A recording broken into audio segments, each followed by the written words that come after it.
আরজিকর হাসপাতালে রাতে দুষ্কৃতী তাণ্ডবের প্রতিবাদে ধর্মঘটের সমর্থনে মিছিল।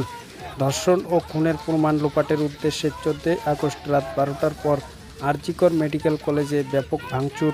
আন্দোলনরত ডাক্তারি পড়ুয়ার, ডাক্তার, নার্স, মেডিকেল টেকনিশিয়ানদের উপর দুষ্কৃতীদের ঘৃণ্য আক্রমণের প্রতিবাদ।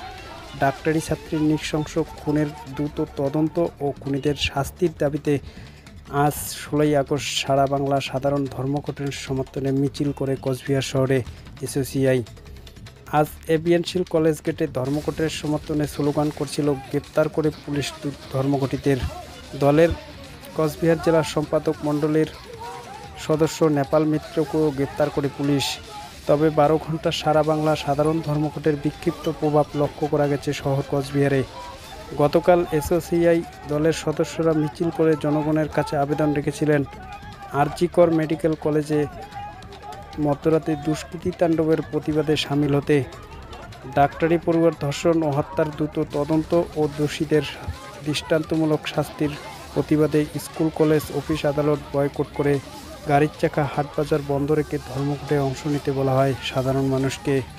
আজ যখন ধর্মঘট চলছিল ঠিক তখনই পুলিশ কোচবিহার থেকে 15 জন ধর্মঘটিকে আটক ও দিনহাটায় প্রায় 26 জনকে গ্রেপ্তার করে।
এই সোজা সোজা এখানে কেন কি আপনাদের কেউ ডিরেকশন কে দিচ্ছে না ভুলবার?